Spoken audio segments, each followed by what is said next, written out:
ആലപ്പുഴ ജില്ലയെ സമ്പൂർണ്ണ സാക്ഷരതയിൽ നിന്ന് കരിയർ സാക്ഷരതയിലേക്ക് എന്ന ലക്ഷ്യത്തോടുകൂടി ആലപ്പുഴ SD കോളേജിലെ NSS യൂണിറ്റ് കൊണ്ടുവന്നൊരു പദ്ധതിയാണ് സഹയാനം. കേട്ടറിഞ്ഞതിനേക്കാളും കണ്ടറിഞ്ഞതിനേക്കാളുമൊക്കെ എത്രയോ വലുതായിരുന്നു യാഥാർത്ഥ്യങ്ങൾ. അഴുക്കു നിറഞ്ഞ വഴിത്താരകളും കെട്ടുറപ്പില്ലാത്ത വീടും വെളിച്ചമില്ലാത്ത നടവഴികളും ജീവിതത്തിന്റെ വർണ്ണം കെടുത്തിയ പച്ചയായ സത്യങ്ങൾ. ഓരോ വീടുകളിൽ ചെല്ലുമ്പോഴും ഭയങ്കര ദയനീയമായിരുന്നു. അവരുടെ വീടാണെങ്കിലും അവരുടെ സാമ്പത്തിക സ്ഥിതിയാണെങ്കിലും വിദ്യാഭ്യാസപരമായുള്ള കാര്യങ്ങളൊക്കെ ആണെങ്കിലും ഒത്തിരി സ്ട്രഗിൾ ചെയ്യുന്ന ആൾക്കാരെ ഞങ്ങൾക്ക് കാണാൻ സാധിച്ചിട്ടുണ്ട്.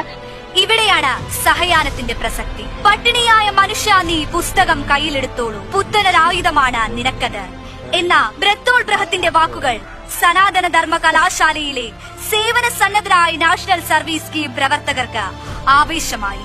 സഹയാനം പദ്ധതിയുടെ മുഖ്യ രക്ഷാധികാരിയായിരുന്നു ആരിഫ് MP. അദ്ദേഹം ഈ പദ്ധതിയെക്കുറിച്ച് പാർലമെന്റിൽ അവതരിപ്പിക്കുകയും അതേ തുടർന്ന് MP ഫണ്ട് അനുവദിക്കുകയും ചെയ്തു. സഹയാനം എന്ന പദ്ധതിയെ മുന്നോട്ട് നയിക്കുന്നതിൽ ഏറ്റവും വലിയ ഊർജം അദ്ദേഹത്തിന്റെ തന്നെയായിരുന്നു.